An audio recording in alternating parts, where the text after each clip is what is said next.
Entra governo, sai governo e a promessa é sempre a mesma, né? Controlar os preços e estabilizar a economia. Mas por que será que aqui no Brasil a inflação parece aquele problema que nunca vai embora de vez? Bom, é nisso que a gente vai mergulhar agora. Sabe, essa ideia da inflação ser um fantasma, ela é perfeita. Captura direitinho o que a gente sente. É aquela presença que assombra, sabe? Às vezes ela tá mais fraquinha, quase some, mas de repente ela volta com tudo para assustar o bolso de todo mundo. Então, essa é a pergunta de R$ 1.000.000, né? Porque ela sempre volta. Para a gente entender a inflação de hoje, não adianta só olhar o jornal. A gente precisa cavar fundo, ver o que alimenta esse ciclo há décadas. Isso não é de agora. E a resposta, com certeza, vai muito além dos números. Então, para começar, vamos pensar na inflação não como um número, um gráfico na TV. Vamos tratar como uma história que se repete, infelizmente. Uma história cheia de promessas de estabilidade, mas que quase sempre termina do mesmo jeito, com o custo de vida lá em cima para todo mundo.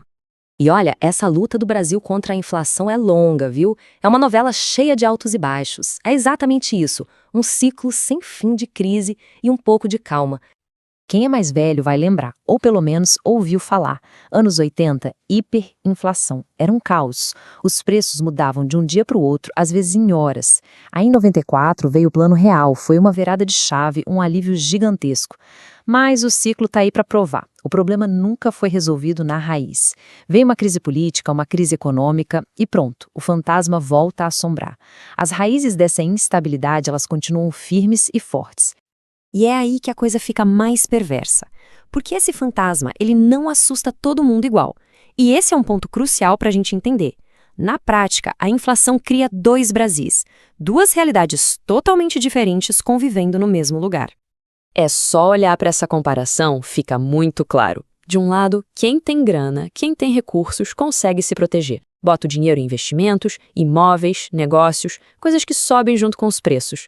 Agora, do outro lado, está a imensa maioria da população, gente que depende de um salário que não muda todo mês. E aí, o poder de compra vai derretendo a cada ida ao supermercado.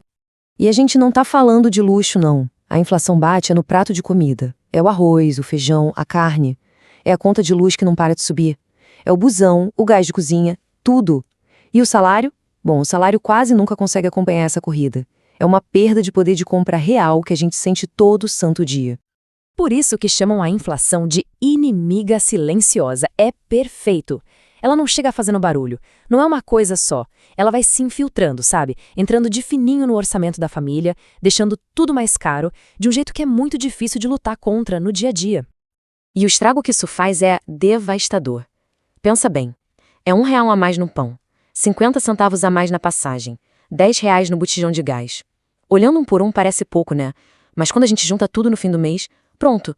O orçamento que já era apertado simplesmente não fecha mais. Ele quebra. Ok, então a gente já viu o estrago que a inflação faz na vida das pessoas. Mas agora, vamos para outra parte da história. Por quê? Por que isso continua acontecendo? A resposta, em grande parte, está na política, na forma como o país é governado. A raiz do problema é, na verdade, bem simples de entender. O país, de forma consistente, gasta mais dinheiro do que ganha. E para cobrir esse rombo, muitas vezes o governo acaba tomando decisões como imprimir mais dinheiro, que no fim das contas são o combustível da inflação. E o resultado disso tudo? O nosso dinheiro, o real, perde valor. Pensa assim. Se tem mais dinheiro circulando, mas a quantidade de coisas para comprar é a mesma, o preço de tudo sobe. É a lei da oferta e da procura. No fim do dia, cada real que a gente tem no bolso compra menos coisa. E aí entra o jogo político. Porque muitas vezes, em vez de tomar as decisões difíceis, que são as que resolvem o problema de verdade, os governos preferem umas soluções de curto prazo. Coisas que parecem boas na hora, mas que na verdade só empurram a conta para debaixo do tapete. É tipo um manual, sabe? Congelar preços por um tempo, criar um auxílio aqui, outro ali, gastar mais. Tudo isso dá uma popularidade momentânea, mas não resolve o problema na raiz. É como tomar um remédio para dor de cabeça quando o problema é outro. A dor passa na hora, mas a doença continua lá. E a conta uma hora chega. E quase sempre chega mais cara. E o pior é que o problema não é só hoje. A inflação também rouba o futuro. Pensa comigo. Com os preços subindo sem parar, quem vai querer investir no país? As empresas ficam com o pé atrás, o crédito fica caro, e aí menos empregos são criados. Ou seja, a inflação não só come o nosso dinheiro hoje, mas também sabota as nossas chances de um amanhã melhor. Beleza, então a gente tem esse círculo vicioso que se repete, se repete. A pergunta que fica é: dá para sair disso? Tem como quebrar essa corrente? A resposta é sim, existem caminhos. Sim, existe uma saída. Mas, e esse mais é bem grande, é fundamental a gente entender que não existe mágica. A solução não é simples e muito menos rápida. Precisa de um esforço de verdade, um planejamento sério que pense no país e não só na próxima eleição. Então, o que precisa ser feito? Bom, a solução de verdade é atacar as causas, né? Significa, antes de tudo, ter responsabilidade com o dinheiro público. É investir em educação, em produtividade, para que o país produza mais e melhor. E, claro, criar políticas que façam a economia crescer para todo mundo, não só para alguns.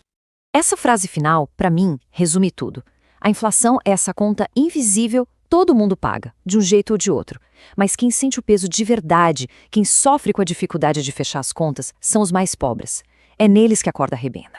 E isso nos leva ao ponto final, que é talvez o mais cruel de todos. As pessoas que mais sofrem com tudo isso são justamente as que não participam das grandes decisões. Elas não decidem taxa de juros, não definem política fiscal, elas simplesmente pagam o preço. Pagam pelos erros cometidos lá em cima por gente que muitas vezes nem sente o impacto real dessas decisões. E a gente termina com essa reflexão. Depois de tanto tempo, de tantas décadas, a pergunta não é só sobre economia, é sobre o futuro que o Brasil quer para si. Um futuro de estabilidade de verdade? Ou um futuro onde a gente continua permitindo que esse fantasma volte vez após vez para nos assombrar?